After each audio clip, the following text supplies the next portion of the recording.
Seja bem-vindo à nossa quarta aula a respeito da espiritualidade na Reforma e a espiritualidade que veio muito antes da Reforma, que é a espiritualidade dos nossos irmãos durante a Idade Média. Quando a gente fala sobre Idade Média, ou mesmo a Idade Antiga, às vezes a impressão que a gente tem é que eles não viviam tanto quanto nós vivemos a espiritualidade com Deus. Até que nós começamos a ler aquilo que esses homens escreveram ou pregaram, né?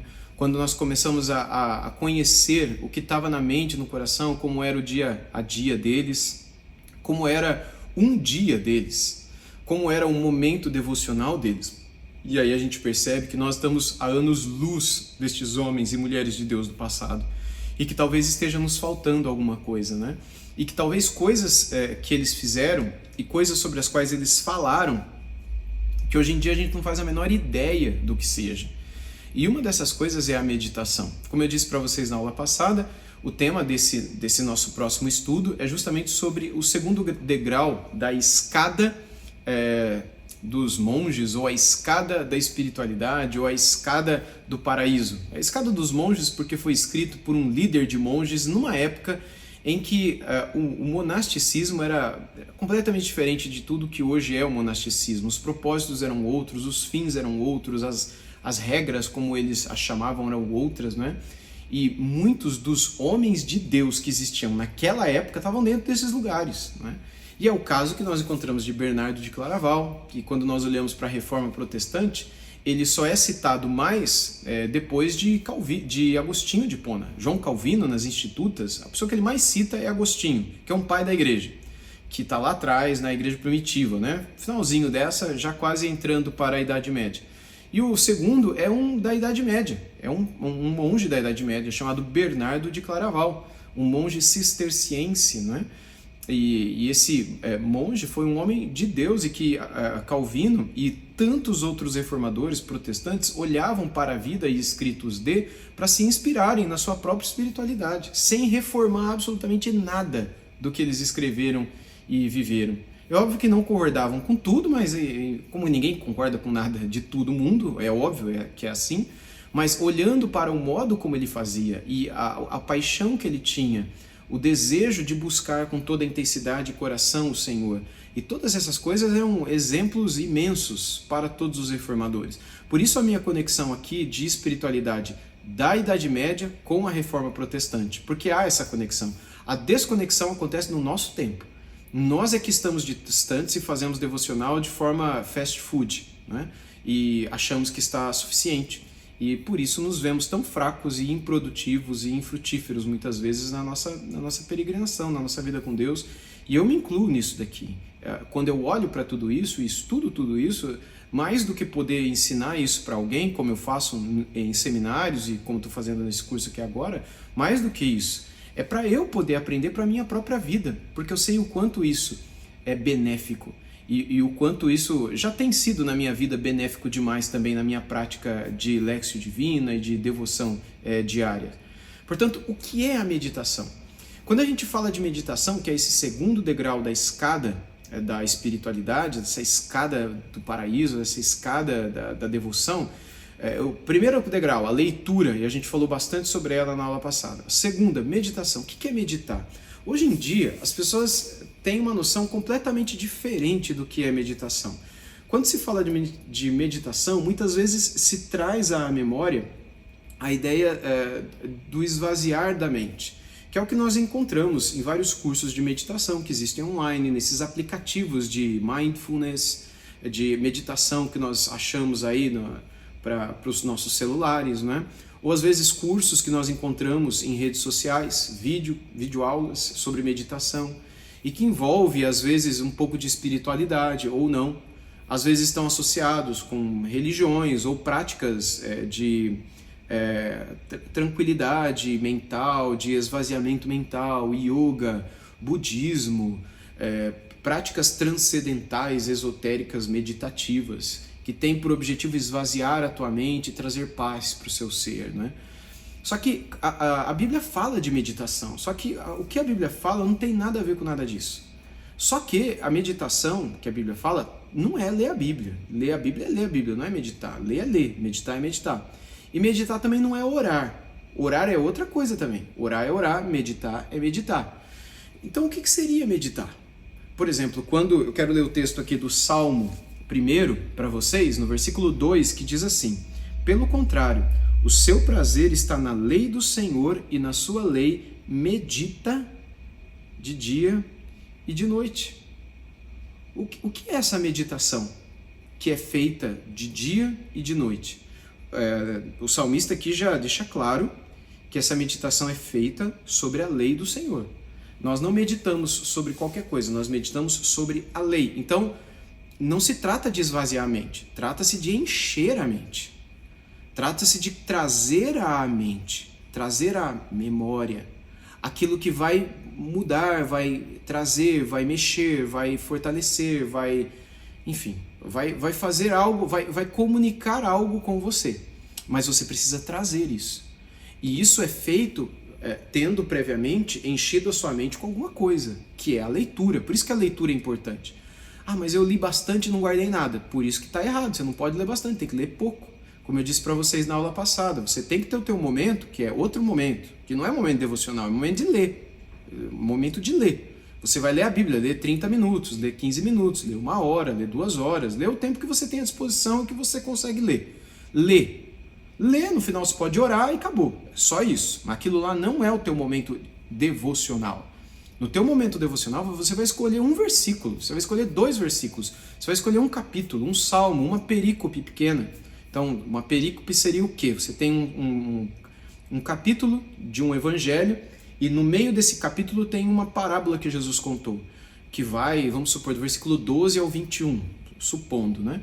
Então, esse espaço do 12 ao 21 é a perícope do capítulo que te chamou a atenção e sobre a qual você quer meditar. Tem coisas antes e tem coisas depois, mas você vai focar naquilo, naquela história, naquela parábola, naquele acontecimento, naquele cântico, né? Naquela poesia, seja lá o que for, naquela lei, naquela doutrina que o apóstolo Paulo comentou, por exemplo, né? Mas aquilo te chamou a atenção, você vai ficar aquilo. Ah, mas é tão rápido. Não precisa ser rápido. Porque você não precisa ler uma vez só. Aliás, você não deve ler uma vez só. Você deve ler e reler e reler e reler. A ideia da meditação, ela na antiguidade, era explicada usando, na maioria das vezes, o camelo, a figura do camelo, né? Hoje em dia muita gente usa a figura da vaca ou do boi, mas naquela época o camelo era mais comum, era mais conhecido e a prática dele de ruminação do alimento era mais conhecida do que essa prática ruminativa de outros mamíferos, né? Como nós conhecemos hoje. Para nós aqui no Brasil e outros lugares no Ocidente, não é tão comum se falar de ruminação de camelos, porque a gente não tem camelos aqui, a menos nos zoológicos ou outros lugares, né? Mas assim, não é tão comum aqui. Por isso a gente fala de outros animais que ruminam, como os bovinos, né? A gente sabe que eles têm alguns estômagos, a gente sabe que os camelos também têm alguns, e a gente sabe que ele traz a comida à boca. Por exemplo, a vaca, ela mastiga a graminha lá, ela traz, mastiga e leva para o estômago. Depois ela traz aquilo de volta para a boca e continua mastigando. Aquilo que ela já tinha engolido, ela voltou, mastigou de novo, engoliu. Existem estudos, esse não é a minha área, eu não quero entrar nisso, né? Mas que essa prática de trazer, voltar é feita algumas vezes. É a natureza dela, é a biologia dela, não é a nossa. A gente engole e acabou. Se volta é porque tem alguma coisa errada, mas não é para voltar. Mas espiritualmente, na leitura espiritual, é para voltar. Na leitura espiritual você deve ruminar. Na leitura espiritual daquela passagem curta que você leu, aí você relê, aí você relê, aí você lê de novo 10, quanto menor, mais vezes você pode ler. Às vezes você vai até decorar de tanto ler. Que bom que você decorou, guardou no teu coração para não pecar contra ele. Lembra do que o Salmo 119 diz, que a gente leu na aula passada? Guarda, medite. Ah, mas não consegui meditar, não consegui decorar, perdão. Não tem problema.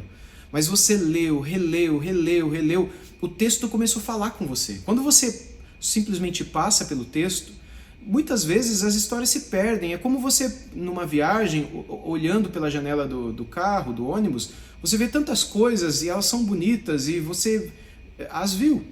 Porém, se alguém pedir para você descrever quando você chegou lá no seu destino, você não vai conseguir descrever tudo, porque você não prestou atenção em nada. Você viu tudo, mas não prestou atenção em nada. Talvez uma coisa ou outra que te chamou a atenção. A leitura divina, a Léxio Divina, esse momento da espiritualidade devocional não pode ser como olhar pela janela do carro numa viagem, em que você leu um monte, viu tudo e não guardou nada. Não, é como olhar um quadro exposto num museu ou numa exposição de artes. Você olhou para o quadro e você vai ficar ali. Você vai ver o detalhe, você vai ver a linha do pincel do pintor, você vai ver as cores primárias, secundárias, você vai ver a mistura de cores, você vai ver onde está a luz, onde está a sombra, você vai ver como ele brinca com tudo isso. Se você conhece um pouco de pintura, você vai tentar pensar qual é a forma, qual é a escola histórica que ele está tentando reproduzir ali. E aí, depois que você pegou esses detalhes, que são primários, né? Talvez você vai tentar entender por que ele quis pintar isso. E tudo isso olhando para um quadro. E imagina quantos minutos você não vai ficar ali. Você não vai ficar horas ali, não é? Mas alguns poucos minutos você ficou olhando para aquele quadro. Não é uma mera curiosidade. Você só não passou, olhou e achou bonito. Mas não, o que esse cara estava pensando quando ele pintou isso daqui? Por que ele escolheu pintar isso daqui? Quando a gente pega os quadros de Van Gogh, por exemplo, né? Fica em um. Por que ele pintou isso? O que estava passando pela cabeça dele? Onde que ele estava? Será que ele viu isso da janela de algum lugar? Ou será que ele estava no lugar? E aí você começa a pensar algumas cenas que são tristes, algumas cenas que são alegres, algumas que descrevem histórias, alguns que descrevem momentos da história, momentos históricos. Tá, esse momento histórico, será que realmente foi assim? Será que é a interpretação dele? Lembra do quadro da independência do Brasil, do Ipiranga, das margens do Ipiranga, do grito da independência ou morte, não é? De Américo, aquele quadro clássico. Será que aquilo aconteceu? Tem muitos historiadores que dizem que não, mas quando você olha para aquele quadro, eu já vi ele, né? E é gigantesco. Você pode passar ali muito tempo olhando para algo, e isso é meditação. Meditação é você ruminar em cima daquilo que você está vendo. É você pensar, é você olhar do início ao fim, ainda que seja bem pequenininho, mas se apropriar daquilo. Trazer aquilo para a sua própria vida e pensar em você. A meditação diz respeito a isso. A gente tem alguns textos na palavra, eu separei alguns aqui para ler para vocês. Já logo no comecinho, depois da morte de Moisés, quando Josué assume a liderança do povo de Israel, antes dele conquistar a terra prometida, a terra de Canaã, Deus fala com ele. Lá em Josué capítulo 1, lá no versículo 8, Deus disse assim para Josué: não cesse de falar deste livro da lei, a Bíblia, que só era o Pentateuco naquela época, né? Só tinha os 5 primeiros livros de Moisés. Pelo contrário, medite nele dia e noite, para que você tenha cuidado de fazer segundo tudo que nele está escrito. Então você prosperará e será bem sucedido. Em primeiro lugar, não cesse de falar desse livro. Para falar, você tem que ler. Você não vai falar daquilo que você não conhece. Então você tem que conhecer. Em segundo lugar, medite nele. Ele não falou para ler de dia e de noite, mas ele falou para meditar de dia e de noite. No quê? Talvez naquela lei, talvez naquela história sobre a qual Moisés escreveu. Talvez ele tenha lido mais, mas algo deve ficar pequeno. Uma história, um verso, uma mensagem, que às vezes está em 5, 10 versículos, mas é a mensagem que está ali. E guarda aquilo. E aí medita nisso de manhã. Passa o dia pensando naquilo. E aquilo que Moisés escreveu? E aquela história que aconteceu em Gênesis 10? E a Torre de Babel? E a vontade daquele pessoal de ser famoso no mundo inteiro? Tornemos célebre o nosso nome, para que nós não mais nos espalhemos. Peraí, mas Deus mandou se espalhar, encher a terra, e eles ficaram ali. E ele fala que eles queriam ser famosos e fazerem célebres o seu nome. Será que em algum momento eu já me preocupei também com a minha celebridade? Com a minha fama? Com o meu nome? Será que eu não estou fazendo a mesma coisa que eles estão fazendo? Querendo construir uma torre tão alta em que de todos os lados as pessoas vão olhar para mim, vão me reconhecer, vão saber quem eu sou? Isso é meditação que eu estou fazendo aqui agora. Eu li o Gênesis 11, por exemplo, que é a Torre de Babel. E eu estou trazendo isso para mim. Mas isso não vem imediatamente. Talvez não, mas fica naquele. Lê de novo o texto. Lê de novo o texto. Não vai te custar muito tempo. Leia 10 vezes aquele mesmo capítulo. Não pega nem o capítulo inteiro. É apenas a primeira parte de Gênesis 11. Leia, releia, releia. Depois que você já cansou de ler no sentido de que você já, se você ler, você já sabe o que está ali. Você consegue até não ler, recitar palavra por palavra, mas se alguém te pedir para dizer o que está ali, você é capaz de dizer tudo que está ali. Sem ler o texto, sem dizer palavra por palavra, mas o que está ali você é capaz de reproduzir. A história é essa. Começou assim, terminou desse jeito daqui. Foi Deus que fez isso. E talvez você vai lembrar até de algumas frases ali. Já está em você. Aí agora, o que é o ruminar? Ou seja, já entrou, agora vai voltar. Você vai mastigar de novo. E a minha vida? Será que eu posso me parecer com isso de alguma maneira? O que será que Deus quer me ensinar com isso? E melhor, de que maneira isso aponta para Cristo? Pensando aqui agora com vocês, né? No Novo Testamento, Mateus, Marcos, Lucas e João, o tempo todo a gente vê que quando Jesus curava alguém, o texto diz que a sua fama se espalhava, não é? Você pode pesquisar. Ou seja, a fama de Cristo é a única que nós encontramos na Bíblia que é espalhada e que não é criticada. Logo, o único que é digno de boa fama, o apóstolo Paulo escreveu isso aos Filipenses no capítulo 4, é ele, é Cristo. E nós devemos pensar nisso, encher a nossa mente disso. E é o contrário do que, nesse exemplo que me veio à mente aqui agora, né, sobre Gênesis 11, da Torre de Babel, e eles procuravam tornar célebre o seu próprio nome. Eu acho que se eu tivesse preparado isso para aula não ia dar tão certo. Então, você tem que fazer isso com o texto. Você está lendo um texto histórico lá de Gênesis. Eu fui a esse texto porque eu me coloquei no lugar de Josué, que Deus disse lá em Josué 1:8 para ele falar do livro dessa lei e meditar nele de dia e de noite. E é óbvio que ele não fica meditando de Gênesis a Deuteronômio de dia e de noite. Né? Não é isso, é lógico que não é isso. Mas é porções pequenas. E isso fica meditando. O texto que nós lemos agora há pouco também, no Salmo 1, versículo 2, né? Antes, né, na sua lei, medita de dia e de noite. É isso que a gente tem que fazer. É guardar e ficar com aquilo na nossa cabeça o dia inteiro. Aquela pequena passagem sobre a qual a gente leu e meditou de manhã. Tem um outro texto que eu gostaria de ler com vocês também, que está em Jó, capítulo 5, versículo 27, onde a gente lê o seguinte: veja bem, isto é o que investigamos e assim é. Ouça e medite nisso para o seu bem. Mais uma vez, ouvir e meditar. Pensar. Meditar não se trata de orar. Quando você está meditando, você está com a boca fechada. Você não está falando com ninguém, nem com Deus. E meditar não se trata de ler. Meditar é o que você faz quando você acabou de ler. E antes de falar, você silencia e pensa. Então, a meditação bíblica não tem nada a ver com esvaziar a mente. Tem a ver com trazer à memória aquilo que te traz esperança. Tem a ver com encher a mente com a palavra.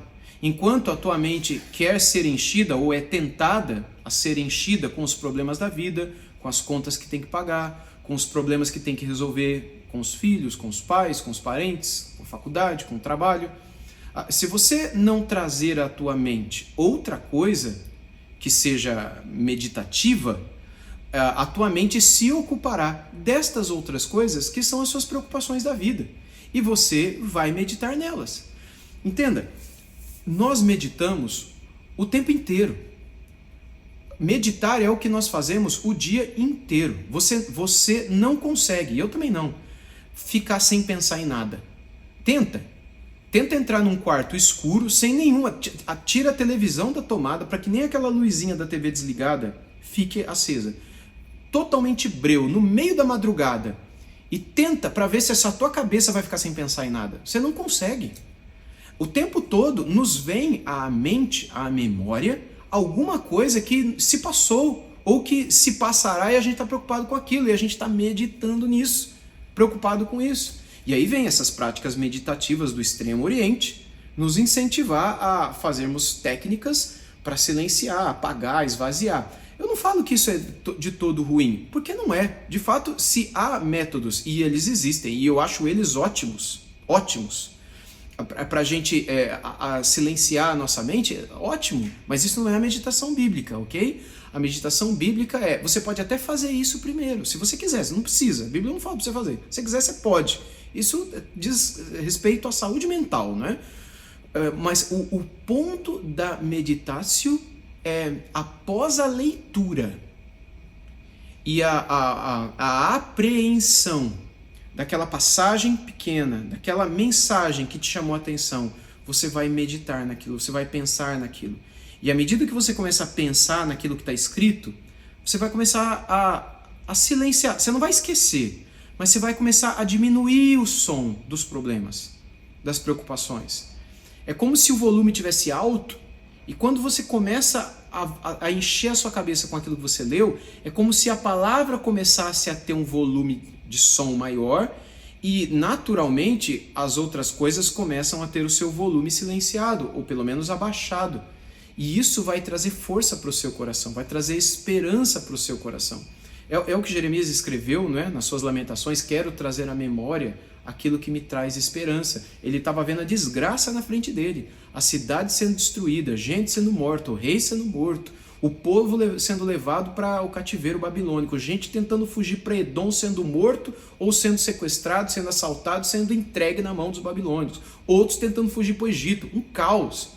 A cidade destruída, o templo sendo saqueado, a Arca da Aliança, o candelabro, a menorá, tudo sendo roubado. Tudo queimado, destruído, roubado. E aí ele diz: eu quero trazer à memória o que pode me dar esperança. Ou seja, você pode viver isso também. Eu também posso viver isso enquanto a gente vê situações que são muito difíceis e tristes que estão acontecendo com a gente. E é natural que essas coisas sejam a nossa meditação, o nosso pensamento. E é natural que eles nos façam enfermar mentalmente, vai ficar doente mentalmente falando, aí vai mesmo. Qual é a maneira de nós evitarmos chegar lá? Se já chegou, não tem jeito, tem que resolver esse negócio. Mas para não chegar lá, antes de chegar lá, o que nós temos que fazer é colocar outro barulho na nossa cabeça. É ocupar, é meditar de dia e de noite, é ruminar, é pensar naquilo que a gente ouviu.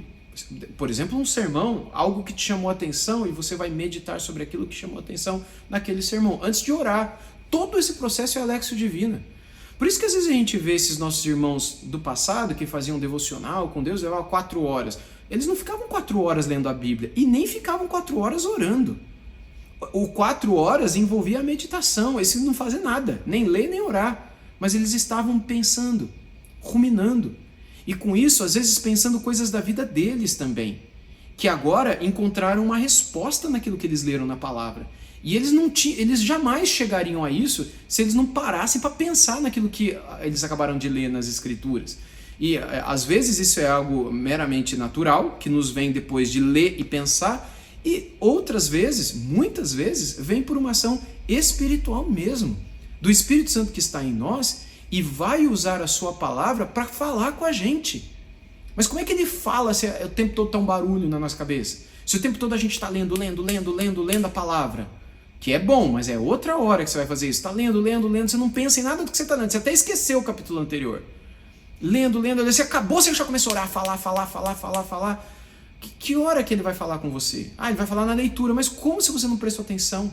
Como se você viu tantas coisas, ouviu tantas histórias, ouviu tantos testemunhos, tantos mandamentos, tantas leis, tantas doutrinas? Em que aquilo se aplica na sua vida? E na hora de orar, você começa a orar pela doença do seu filho. Você começa a orar pelo problema de um irmão da igreja. Você deve orar pelo seu filho, pelo irmão da igreja, mas em outra hora. Na hora da meditação e da leitura, o que você vai orar depois, que é o assunto da nossa próxima aula, tem a ver com o que você leu e meditou, não tem a ver com mais nada. A oração do momento devocional é a oração em resposta à palavra. Você vai orar a palavra. Isso significa que eu não posso orar por ninguém, não posso interceder por um amigo, não posso pedir para Deus converter o meu pai? Lógico que você pode. Mas é isso que a palavra te falou naquela história? Ou será que ela trouxe a você outras lições? Aquele momento não vai ser o último momento que você vai ter no dia com Deus. Então aquele momento é o seu momento. Aquele momento é o momento de você alimentar você. É como se você quisesse toda hora, na hora da refeição, não, tem mais gente precisando de comida do que eu. Então eu nunca vou tomar café da manhã, nem almoçar e nem jantar. Porque na hora que eu sentar na mesa eu vou lembrar de outras pessoas que precisam. Então eu vou pegar comida e vou levar para alguém comer. O que vai acontecer com você? Dali a alguns dias você vai morrer no meio do caminho levando comida para os outros, porque você também precisa se alimentar. Ainda que você queira pensar em outros e deva pensar em outros e ajudar a outros. A mesma coisa se aplica à oração. Você deve pensar em outros e orar por outros, mas naquele momento espiritual, devocional seu, é seu. É a sua alma, é o seu alimento, é o seu fortalecimento. Até para que você tenha saúde espiritual para abençoar essas pessoas que você vai orar por depois. Você precisa estar bem espiritualmente para depois orar pela vida dessas pessoas. E um último versículo, esse agora no Novo Testamento, sobre meditação, que eu gostaria de ler para vocês, foi escrito pelo apóstolo Paulo para o jovem Timóteo, está lá em 1 Timóteo capítulo 4, nos versículos 14 e 15 e 16 também, onde ele escreveu o seguinte: não seja negligente para com o dom que você recebeu, o qual lhe foi dado mediante profecia com a imposição das mãos do presbitério. Medite nestas coisas e dedique-se a elas, para que o seu progresso seja visto por todos. Cuide de você mesmo e da doutrina. Continue nestes deveres, porque fazendo assim, você salvará tanto a si mesmo como aos que o ouvem. Faz sentido com aquilo que eu acabei de dizer antes? Cuida de você. Lembre-se do que aconteceu na sua vida no passado, na sua vida com Deus. No caso de Timóteo aqui, Paulo está dizendo, lembra dos dons que Deus deu a você? E eu diria para você aqui agora, quais são os dons que Deus te deu? Eu não sei. Então está na hora de você procurar saber. Qual é a tua vocação, quais são os teus dons. Você pode pedir para um pastor, para um líder espiritual, para um amigo, para um familiar, te ajudar a conhecer. E ore a Deus. E de repente você pode até orar para Deus te dar algum dom. Paulo nos recomenda em 1 Coríntios a orar pedindo alguns dons. Você pode pedir isso, pode ser que Deus dê, pode ser que Ele não dê, mas dons Ele vai te dar. Aqueles que Ele quiser te dar para usar você para edificar o povo dele, para abençoar o povo dele. Os dons que Ele nos dá nunca são para nos abençoar. É sempre para abençoar alguém. A gente vai ser um instrumento para ser uma bênção na vida de alguém. Deus quer fazer de você uma bênção também. Então, quais são os meus dons? Então, você vai meditar nisso. Na sua história, medite na sua história, que lhe foi dado mediante profecia, com a imposição de mãos presbitérios. Isso aqui é bem particular da vida do Timóteo, né? Mas é como se ele dissesse para você e para mim, lembra de coisas que aconteceu na sua vida e que tem a ver com a tua vida com Deus, livramentos que Deus te deu no trânsito, no trabalho, em casa. Lembra de respostas de oração, lembra de livramentos que Deus te deu, de socorro, de respostas de oração, tanta coisa, né, da tua vida com Deus. Lembra? Esse momento da meditação é isso, porque aí no verso 15, imediatamente depois ele diz, medite estas coisas, rumine estas coisas, mastigue, pense estas coisas e dedique-se a elas. Você tem se dedicado à meditação, à leitura e meditação daquilo que você leu? E pode ser que, além de meditar no que você leu, você vai lembrar de coisas da sua vida, que é o que eu estou incentivando aqui agora, e você vai meditar também nessas coisas que aconteceram na tua vida e que tem a ver com aquilo que você acabou de ler.